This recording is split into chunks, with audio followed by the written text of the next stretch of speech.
বেকার যুবক যুবতী ও খেটে খাওয়া মানুষদের জন্য এবার নতুন প্রকল্প কেন্দ্র সরকারের করলেই প্রতি মাসে ৩,০০০ টাকা আর্থিক সাহায্য পেতে পারেন। এই কার্ড কিভাবে করবেন? যোগ্যতা ও আবেদন পদ্ধতি জেনে নিন।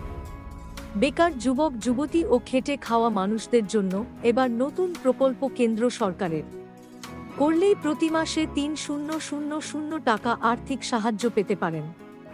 এই কার্ড কিভাবে করবেন? যোগ্যতা ও আবেদন পদ্ধতি জেনে নিন। প্রধানমন্ত্রী নরেন্দ্র মোদীর নেতৃত্বে এখনো পর্যন্ত দেশের কোটি কোটি দরিদ্র মানুষের জন্য বহু ধরনের প্রকল্প চালু হয়েছে। এগুলির মধ্যে ই-শ্রম কার্ড প্রকল্পের নাম বিশেষ উল্লেখযোগ্য। যারা এই প্রকল্পে আবেদন করেন তাদের দেওয়া হয় ই-শ্রম কার্ড। এই কার্ড থাকলেই প্রতি মাসে ৩,০০০ টাকা পেনশন পান তারা সরকারের তরফ থেকে।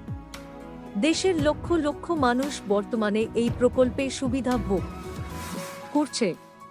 শীঘ্রই আরও বহু উপযুক্ত প্রার্থীকে এর আওতায় আনা হবে বলে জানানো হয়েছে। তবে আবেদন করার আগে জেনে নেওয়া দরকার আসলেই এই শ্রম কার্ড কি, কি যোগ্যতা লাগবে, এখানে কিভাবে আবেদন করবেন। ই-শ্রম কার্ড প্রকল্পের লক্ষ্য হল অসংগঠিত শ্রমিকদের আর্থিক